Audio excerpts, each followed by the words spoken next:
이 하버드 대학에서는 역대 미국 대통령을 8명이나 배출했습니다.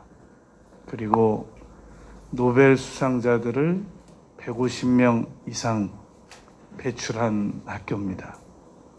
무슨 비결이 있길래 하버드만 졸업을 하게 되면 그런 좋은 결과가 나타나겠느냐는 겁니다.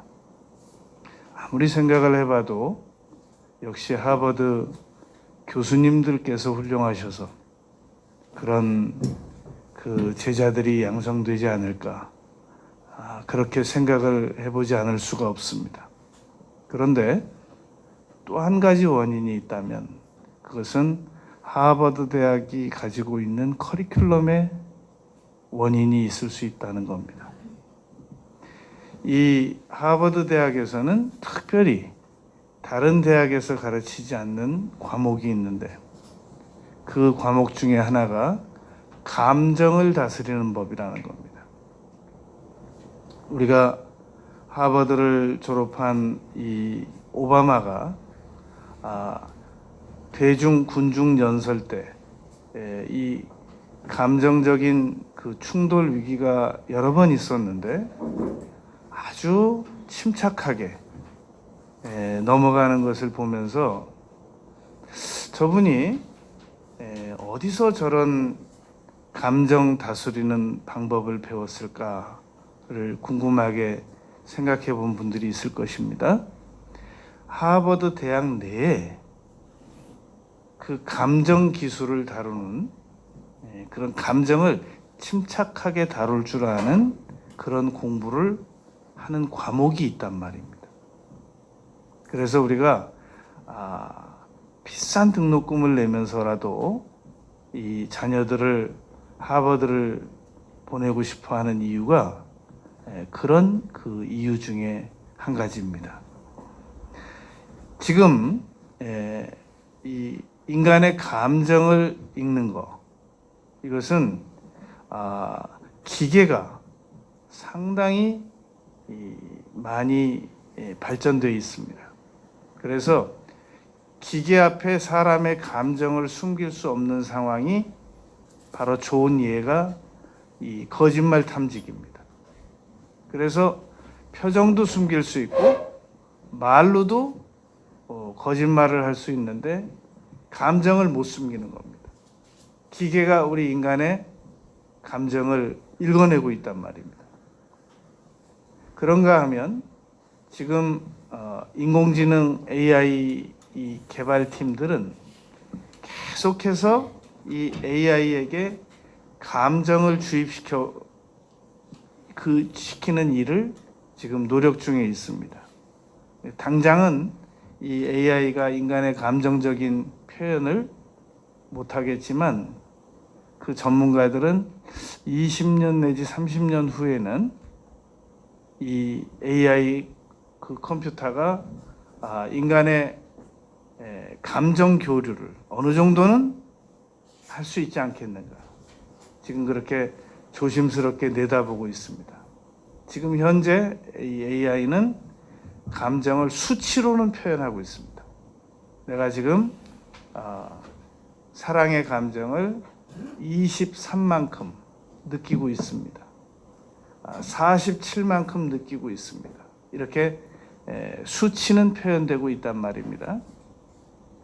그렇다면 우리가 지금 가지고 있는 이 감정을 잘 지금보다 활용을 해서 여러모로 유익하게 활용을 해야 되겠단 말입니다. 사람이 감정을 잘못 활용하면 어떻게 되는가? 이 5가지의 심각한 문제가 생깁니다. 그 첫 번째가 경제적인 손실을 당한다는 겁니다. 사람이 이 감정을 잘못 활용하게 되면은 막 싸웁니다. 비행기에서 별거 아닌 일 가지고 싸워가지고 비행기 착륙시킵니다. 그리고 비행기에서 체포돼 가지고 자기가 그 운영하는 병원 폐업을 한 의사 선생님도 있습니다. 그 비행기 내에서 감정을 못 다스리고 싸워가지고 그랬단 말입니다. 그래서 이 공자님 말씀하시기를 왕이 화를 못 참으면 나라 잃는다. 제가 오래전에 일본의 그 야쿠자 총 두목이 쓴 책을 한 권 읽어봤습니다. 그랬더니 의외의 이야기가 나온 겁니다. 일본에서 야쿠자 두목으로 오래 장수하려면 첫 번째 조건이 잘 참아야 된다는 겁니다. 무슨 조금 기분 나쁘다고 접하고 싸우고 또 기분 나쁘다고 그 다음에 다른 파에 복수하러 가고 그러면 그 조직 전멸한다는 겁니다. 그러니까 우리가 이 화를 참지 못하면 엄청난 경제적 손실이 옵니다. 문제는 사람이 통계적으로 SBS에서 나는 왜 화를 내는가라는 이 다큐를 조사해 본 적이 있었습니다. 그랬더니 100명이 화가 나면 사람은 90명은 참는다. 10명이 폭발하고 화를 드러내지 90명은 드러내지 않는다는 겁니다. 그러면 90명은 문제가 없겠습니다. 그렇지가 않은 것이 밝혀졌단 말입니다. 사람이 100명 중에 화가 나서 드러낸 사람 10명, 나머지 90명은 이게 중독으로 가는 겁니다. 예를 들면은 미국의 수영선수 그 마이클 펠프스는 엄청난 이 광고 수익이 있었단 말입니다. 어느 날 화가 난 거예요. 그러니까 대마초를 피웠습니다. 보세요. 사람이 화가 나면 꼭 언성을 높이고 싸움만 하는 게 아니라 화가 나면 그것이 몸의 병으로 가든지 아니면 중독으로 빠지든지 게임으로 빠지든지 음주로 빠지든지 쇼핑으로 빠지든지 그런단 말입니다. 이 몸이 자꾸 아픈 분들이 있죠. 몸이 자꾸 아픈 분들은 보면은 이렇게 화를 폭발적으로 내는 유형도 있지만 안 내는 유형들이 많습니다. 자기 몸에게 화를 내는 거예요. 화를 속으로 삭히는 겁니다. 이 질병으로 변하는 겁니다. 그러니까 여하튼 사람은 외면적으로 화를 드러내든지 안 드러내든지 화를 안 내는 사람은 없습니다. 정말 참 저 사람은 법 없어도 살겠어요. 사람이 너무 순해요. 화내는 걸 본 적이 없어요. 어떤 사람 물어봐요. 혹시 화내세요? 화냅니다. 그 사람도. 속으로 다른 사람들에게 표시 안 나는 화가 얼마나 많은지 몰라요. 인간은. 그걸 드러내는 사람이 있고 안 드러내는 사람이 있는데 이 화는 드러내든 안 드러내든 이걸 못 다스리면 경제적 손실이 온단 말입니다. 만약에 이 고객을 많이 상대하는 이 상담원이 화 있는 대로 다 내보세요. 그래서 대기업에서 고객을 상담하는 사람들, 불친절한 직원을 고용했을 때 그 한 직원 한 명이 얼마나 영업 손실을, 경제적 손실을 끼치는가 조사해 봤더니 최하 3억이래요. 한 명이 1년에 끼치는, 회사에 끼치는 그 이 친절함 때문에. 그러니까 이 감정을 제대로 못 다스리는 문제는 경제적인 손실과 직결됩니다. 뭐 나는 지금 화내도 당장 나한테 특별한 손해가 없을 거야. 그건 몰라서 그래요. 그 후유증을 다 계산해 보면 막대한 경제적 손실이 다가온단 말입니다. 그러니까 이 감정을 잘 다스려야 됩니다. 이 칼 못 다스리는 사람은 칼 만지면 안 되잖아요. 불 못 다스리는 사람은 불 만지면 안 된단 말입니다. 이 물 못 다스리는 사람은 물 만지면 안 됩니다. 돈 못 다스리는 사람은 돈 만지면 안 됩니다. 더 잘 다스리는 사람에게 맡기고 안전하게 따라가야 됩니다. 그러니까 이 감정적인 이 노를 잘 다스리지 못하는 사람들은 이미 경제적으로 손해 봤어요. 지금 보고 있고 앞으로도 보게 될 것. 두 번째, 이 감정적인 이 방향을 좋게 이끌지 못하는 사람들은 건강이 망가집니다. 이 샌딥 자하라고 하는 의사 선생님은 심장 전문의입니다. 이분은 20년 동안 초음파를 통해서 사람들이 화를 낼 때 심장의 모습이 어떻게 변해가는가를 연구해 본 분입니다. 놀랍다는 겁니다. 사람이 화를 내면 심근경색이 그래서 오는 거래요. 심장 모양이 막 흉측하게 변한대요. 그리고 산소 공급이 제대로 안 되고. 그러니까 뭐 볼 것도 없다는 겁니다. 화 잘 내는 사람 치고 건강 좋은 사람은 없다는 겁니다. 그러니까 사람이 이 선생님 얘기는 그거예요. 화만 안 내도 장수한대요. 그런데 종종 하루에 한 두세 번씩 고정적으로 화 잘 내는 분들은 장수는 어렵대요. 그러니까 이 건강적인 문제가 직결됩니다. 분노의 감정을 잘 못 다스리는 사람들은 건강과 직결되는 피해를 입는다는 겁니다. 왜냐하면 화 자체만 가지고도 건강에 치명적인 영향이 있는데 화내고 죄책감 오잖아요. 화내고 수치감이 들잖아요. 화내고 난 다음에 후회감이 들잖아요. 그 얼마나 괴롭습니까? 그게 화를 낼 때는 순간 폭발력 때문에 세상에 어떤 사람이 화내면서 심장 망가질 걸 미리 계산하겠어요? 그거 계산되면 누가 화내겠어요? 그래서 영국 의회에서 의원 한 명이 고함치다가 심장마비로 죽었어요. 근데 그 의원이 의사 출신 의원이었단 말이에요.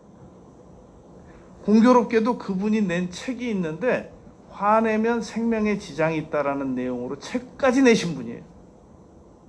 그분이 영국 의회에서 소리 지르다가 화나가지고 심장마비로 돌아가셨단 말이에요. 이 육신의 생명은 평온한 마음은 육신의 생명이나 시기는 뼈를 썩게 하느니라. 시기라는 감정이 뼈를 썩게 한대요. 뼈 썩을 정도면 살은 어떻게 되는 거예요? 잠언 14장 30절이거든요. 마음의 근심은 심령을 상하게 하느니라. 잠언 15장 13절. 심령의 근심만 해도 뼈가 마른대요. 잠언 17장 22절. 심령이 상하면 누가 일으키겠느냐? 그러니까 한번 우리 마음이 감정적으로 이 화내는 쪽으로 가버리면 아니 뭐 이 경제적 손실은 당연하죠. 그 어두운 얼굴 앞에 누가 나타나겠어요. 그러니까 이 고객을 많이 상대하는 사람들은 얼굴 표정이 어두울 땐 빨리 쉬어야 돼요. 쉬는 게 도와주는 거예요. 그 괜히 기분 나쁜 얼굴하고 그 운영하는 영업장에 있으면 경제적 손실 옵니다. 그래서 사람은 5분 웃으면 1시간 운동하는 효력이 있다. 우리가 1시간 걸어 다니려고 해보세요. 정말 다리 아프죠. 이 산 3시간 돌아도 공깃밥 하나 먹으면 끝이에요. 칼로리로 볼 때. 그런데 그렇게 힘들게 운동을 했어도 화 한 번 내면 끝입니다. 건강에 치명적이란 말입니다. 그래서 잠언 16장 32절에 보면은 노하기를 더디하는 자는 용사보다 낫고, 이 목사님들만 모이신 곳에 93세 되신 그 선배 목사님께서 올라오셨어요. 강단에. 우리 후배 목사들 건강 어떻게 하면은 잘 오래 유지할 수 있는가 비결을 말씀해 주러 권위가 있잖아요. 93세 목사님이시니까, 건강하시니까. 딱 올라오셔서 한 말씀 하셨어요. 화들 내지 말어. 그러고 내려가셨어요. 화만 안 내면 나만큼 살아. 근데 어떻게 화를 안 내냔 말입니다. 나는 화를. 그래서 우리가 감정을 잘 다스려야 된다는 겁니다. 감정을 미리미리 다스릴지 모르면 이건 뭐 어쩔 수 없어요. 그래서 이 스트레스를 미리 받는 방법이 있다고 합니다. 이제 여러분 그 심리학에서 보면은 사람을 상대하는 방법이에요. 지금 내가 상대하는 사람이 기분이 굉장히 좋은 것 같아요. 그럴 때는 왜 무슨 좋은 일이 있어요? 이렇게 물어보는 게 아닌 것이 심리학 법칙입니다. 왜 그러냐? 이 사람이 지금 기분이 막 좋잖아요. 그러면 이 사람이 감정적인 혼동을 느낀다는 거예요. 지금 나 때문에 좋은 거로. 마주 보는 사람 때문에 지금 자기가 좋은 걸로 착각을 한다는 겁니다. 거기다 대고 무슨 좋은 일이 있으셨어요? 그렇게 물어보면 내가 이 사람 때문에 지금 좋은 게 아니구나 깨닫는다는 겁니다. 그건 정신 차리게 해줄 필요가 없다는 거죠. 그거는. 기분 나쁜 사람이 있을 때는 반드시 물어보라는 겁니다. 왜 무슨 안 좋은 일이 있으셨어요? 내가 이 사람 때문에 지금 안 좋은 게 아니구나. 정신을 차린다는 겁니다. 내가 지금 아까 있었던 일 때문에 화가 나 있는데 잘못하면 이 사람한테 이거 다 전가시킬 뻔했구나. 꼭 물어보라는 겁니다. 뭐 안 좋은 일 있으셨어요? 저한테 그거 쏟아붓지 마세요. 그 말인 거예요. 이렇게 사람은 감정을 완전히 통제할 수는 없지만 어느 정도는 통제가 가능하단 말이에요. 조금씩 세상에 완벽한 게 어디 있어요. 조금씩 최선을 다해 노력하는 거죠. 그러면 경제적 손실도 막을 수 있고 그리고 건강도 막을 수 있고 그러하단 말입니다. 세 번째, 우리가 감정을 제대로 다스리지 못하면 인간관계가 망가집니다. 여러분, 화 잘못 내면 화내는 사람들이 많이 가지고 있는 생각이 그거예요. 가장 많은 화내는 사람이 가지고 있는 생각이 자기는 뒤끝이 없다는 거예요. 그러나 잠깐 스치는 태풍에도 홍수에도 쓰나미에도 천둥 번개에도 피해는 엄청납니다. 아무리 자기가 뒤끝이 있건 없건 간에 일단 화를 내면 사람이 잃습니다. 당장 자기가 갑질을 해서 사람을 잃지 않아도 이미 마음이 떠납니다. 그 프로젝트만 끝나면 헤어지려고 작정하고 있단 말입니다.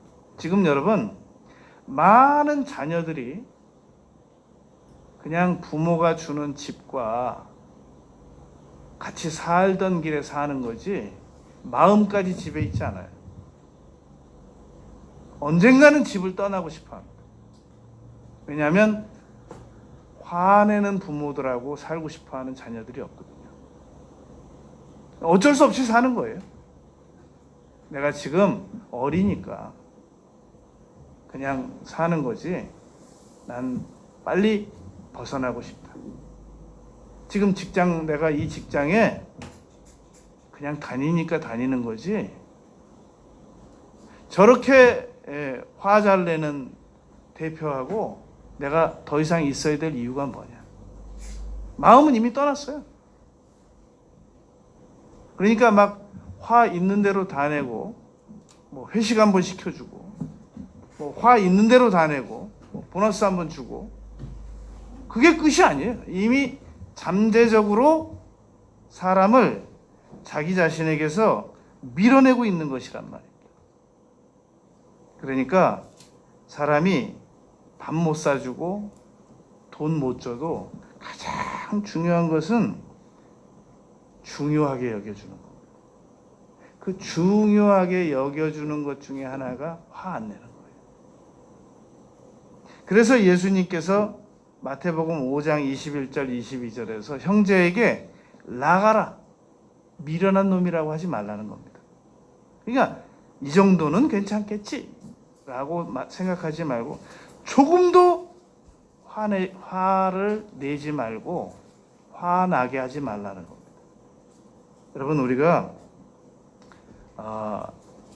에베소서 6장 1절에 보면 바울 사도께서 부모들에게 그렇게 가르치시잖아요. 자녀들을 노엽게 하지 말라고 그러잖아요. 우리가 지금은 우리 부모들이 어린 자녀들을 이렇게 양육하다 보면 갑이에요. 네? 먹여주고 낳아주고 재워주고 핸드폰 사주고 핸드폰비 내주고 옷 사주고 등록금 내주고 갑입니다. 그래서 자칫 잘못하면 갑질을 하게 돼 있어요. 화를 내게 돼 있단 말이에요. 야 여기 내 집이다. 어? 세상에 자녀에게 부모가 할 말이에요 그게? 여기 내 집이란 말이? 그거 갑질이에요. 그런 거 하면 안 된단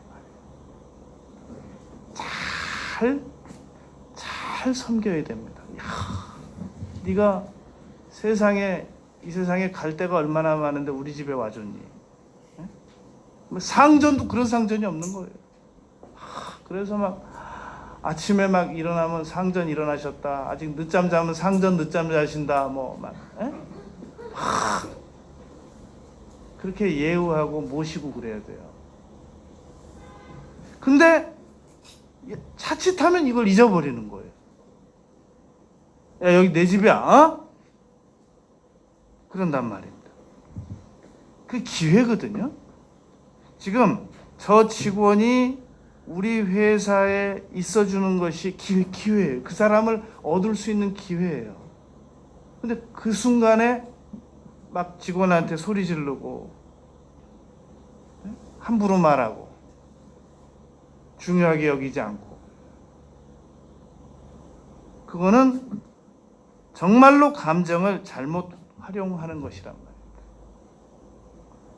욥기 36장 18절 그대는 분노하지 않도록 조심하며 그러니까 내가 화가 나려고 하면 뭔가 조치를 취해야 돼요. 이대로 있으면 안 돼요. 빨리 어디로 도망가든지 기도 자리로 가든지 뭐 어떤 조치를 취해야지 그냥 옆에 사람들이 그 나의 분노를 그대로 영향을 받게 해서는 안 된단 말입니다. 아니 여러분 우리 동물의 왕국에서 정말 놀라운 일을 많이 보잖아요. 그 새끼 살리려고 그 사나운 짐승들을 엄마가 막 다른 곳으로 유도해내는 거 늘 보잖아요. 그 사나운 짐승이 새끼 쪽으로 가면 막 뒤에 쫓아가서 막 공격해가지고 자기 쪽으로 다시 유도해서 데려가고, 그럼 나중에 자기가 잡혀먹고. 우리가 이 분노의 그 바람이 나 쪽으로 불어오면 그걸 빨리 가지고 어디 다른 데로 가야지, 그걸 옆에 있는 사람까지 같이 그 분노의 광풍에 쓰러뜨려 가지고 트라우마를 입히고 고통 입히고 그래서는 안 된단 말입니다. 욥기 18장 4절, 울분을 터뜨리며 자기 자신을 찢는 사람아, 너 때문에 땅이 버림을 받겠느냐, 바위가 옮겨지겠느냐. 우리가 분노로 할 수 있는 일이 없다는 거예요. 되는 일이 없대요. 우리는 이 화를 내는 이유가, 화를 내면 사람을 통제할 수 있고 나의 의견이 더 잘 전달되게 할 수 있고 상대방을 빨리 서두르게 만들 수 있고, 내가 막 화를 내면 여러 가지 후유증 하나도 없는 좋은 일들이 일어날 거라고 생각하지만 성경은 그렇게 되지 않습니다. 잠언 22장 24절, 노를 품는 자와 사귀지 말며 울분하는 자와 동행하지 말라. 잠언 19장 11절, 노하기를 더디하는 것이 사람의 슬기요 허물을 용서하는 것이 자기의 영광이니라. 사람은 인자함으로 사모함을 받느니라. 잠언 19장 22절. 유순한 대답은 분노를 쉬게 한다. 이게 화 감정을 못 다스리면 인간관계 깨집니다. 그리고 정말 유능한 사람들을 잃습니다. 사람 한 사람이 그 친구의 재산의 절반은 내 거다 그런 말 있잖아요. 한 사람이 평생을 열심히 일하고 노력하고 벌어요.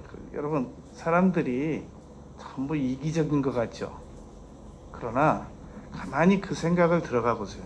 사람들이 자기가 먹고 자는 건 얼마 안 돼요. 전부 누구 주고 싶어서 지금 버는 거예요. 사람들이 막 그렇게 냉정하지만 않습니다. 사람들은 막 할 수만 있으면 막 다른 사람 이것도 주고 싶어하고 저것도 주고 싶어하고 그래요. 그래서 친구의 재산의 절반이 내 거라는 거예요. 그런데 화를 내서 이 사람들을 우리가 다 쫓아내는 거예요. 밀어내는 거예요. 정말 남은 생애 동안 우리가 화만 안 내고 덜 내도 많은 것들을 얻게 됩니다. 네 번째, 우리가 감정을 잘못 다스리게 되면은 어떤 어려운 문제가 오느냐? 우리 자녀들이 이걸 그대로 물려받아요. 여러분, 정말 유능한 자녀들이 많습니다. 그런데 무서워서 밖에 나가지를 못해요. 감정적인 통제하는 법을 배운 적도 없고 늘 그 부모의 그 폭발적 감정 가운데서 늘 두려움 속에서 성장을 했어요. 세상이 다 무서워요. 아무도 만나고 싶은 생각도 없고 만날 사람도 없고 의욕도 없어요. 그래서 부모가 한번 감정을 잘 못 다스리는 상태로 살아가게 되면 그 자녀들은 그냥 그대로 그 두려움에 빠지고 악습에 빠지고 그러하단 말입니다. 그러므로 넌 좀 그러지 좀 마라. 넌 좀 어떻게 좀 잘 좀 해봐라. 아니 지금 부모가 못하면서 그럼 말이 되는 거예요, 그게?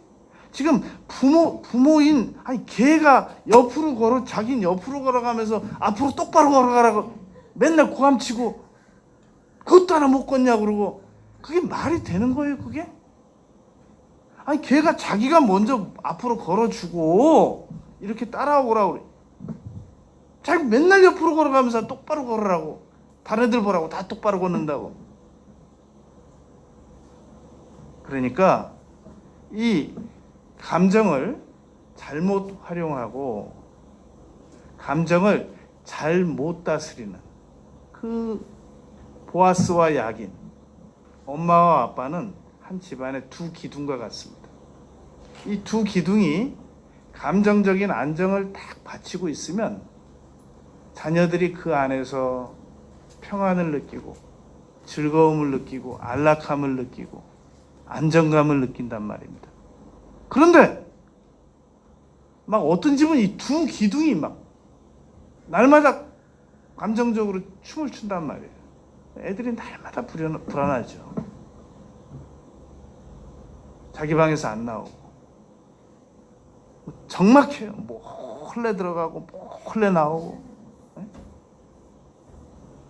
한 사람 망보고 한 사람 나오고 막 이게 그 집안의 감정의 기류가 잘못 그 운행돼서 그렇단 말입니다.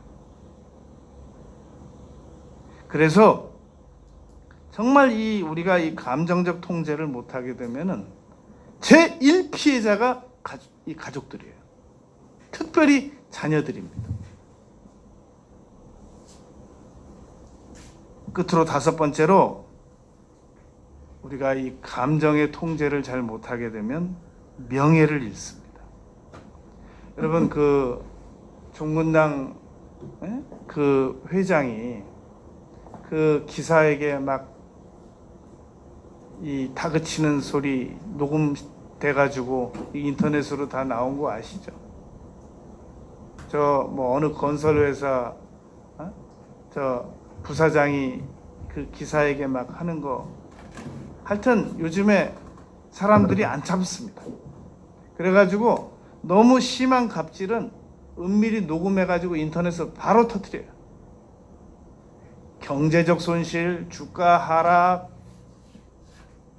그 옛날에 저 어느 기업 회장은 자기 아들이 술집 가서 매 맞고 왔다고 그래가지고 가서 그 조폭 데리고 가가지고 그 술집 종업원 청계산으로 데려갔잖아요. 가서 막 묻어버리겠다는 등 그래가지고 엄청난 손실을 봤습니다. 기업 이미지 하락. 여러분 명예는 은이나 금보다 더 귀하다고 그랬는데 돈보다 귀하고 정말 그 어떤 것보다도 귀한데 이 감정을 다스리지 못하면 명예를 잃습니다. 오늘 본문 말씀을 보면 이렇게 되어 있습니다. 4장 26절에 분을 내어도 죄를 짓지 말래요. 그러니까 사람은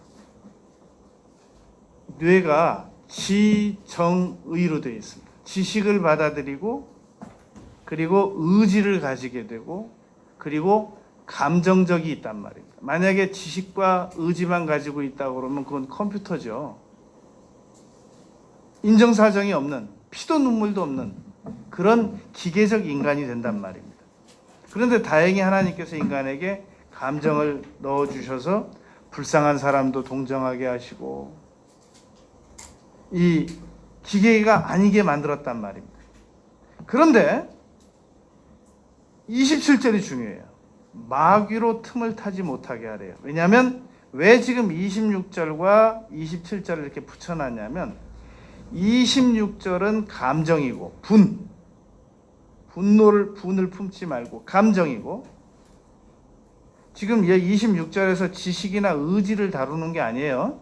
감정을 다루는 겁니다. 그리고 27절에서 마귀가 그 감정을 활용한다는 거예요. 마귀에게 감정을 이용당하지 말라는 겁니다. 그럼 마귀는 우리 인간의 감정을 어떻게 활용하는가? 그냥 감정 자체는 중립적입니다. 그런데 이 기차가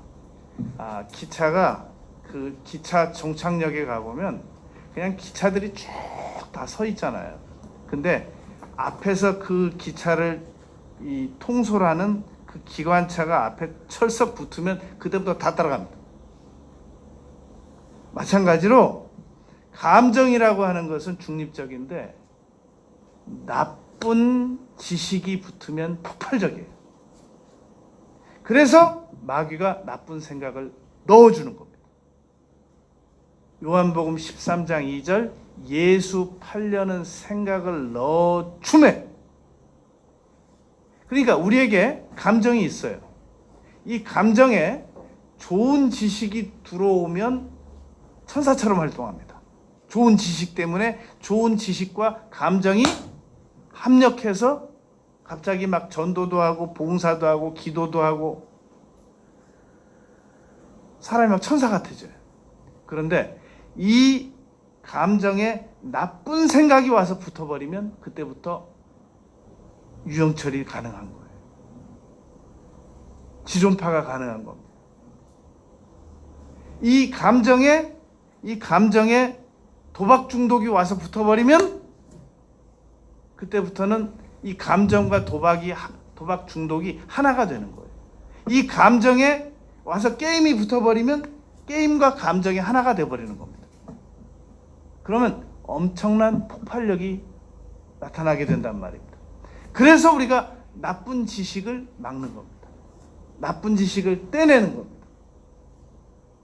그런데 사람들이 나쁜 지식이 아니라 이제 좋은 지식만 가져요. 지식도 역시 중립적입니다. 좋은 쪽으로 쓰면 좋은 지식이 되고 나쁜 쪽으로 쓰면 나쁜 쪽이 돼요. 지식만 계속 받아들여요. 근데 이미 감정이 망가져 있단 말입니다. 하도 감정을 이 파괴적이고 공격적으로 성장 가운데서 배경 가운데서 감정이 망가졌어요. 그러면 지식이 감정하고 결합을 못해요. 그래서 우리는 좋은 지식을 많이 배우고 감정은 계속해서 치료를 받아야 됩니다. 근데 이 감정이 누가 치료하냐 말이에요. 어느 약이 감정을 치료합니까? 어느 백과사전에 감정 치료약이 있습니까? 성령께서 치료하는 겁니다. 감정은. 그래서 성령님 저의 감정을 어루만져 주세요. 그러잖아요. 네? 세상에 누가 감정을 어루만져 줄 수 있어요? 우리가 이 감정에 나쁜 언어를 사용하면 나쁜 언어와 감정이 합해지면 폭발적이에요. 그런데 다행히 좋은 언어와 감정이 합해지면 이거 음반에 옥구슬 굴러가는 소리가 난단 말입니다. 그래서 이사야서 53장 7절에 보면 예수님께서 곤욕을 당하는 가운데도 입을 열지 않으셨습니다. 부정적인 말은 절대 시인하지 않는다. 여러분 우리가 죽는 순간까지도 감정 조심해야 됩니다. 마지막 우리가 죽는 순간에 화내고 죽으면 안 되잖아요. 모세가 얼마나 연단을 많이 받으셨습니까? 40년 연단 받고 실패하고 80년 연단 받고 120년에 무리바 반석에서 화냈잖아요. 죽는 순간까지도 우리가 감정을 잘 통제해서 잘 다스려야 됩니다. 그래서 이 감정을 좋은 쪽으로만 활용을 해야지 막 화내는 쪽으로 활용하게 되면 경제적 손실 보고 건강 손실 보고 인간관계 깨어지고 자녀가 그대로 물려받고 명예 잃고. 여러분 감정을 잘 활용해야 됩니다. 그래서 잘 다뤄서 사람도 없고 물질도 없고 자녀도 없고 그리고 건강도 오히려 더 좋게 만들고 감정만 잘 다루면 병원 안 가도 몸이 건강해집니다. 감정만 잘 다루면 명예도 얻습니다. 감정을 성령 충만해서 잘 다뤄나가는 우리 모두가 되시길 바라겠습니다.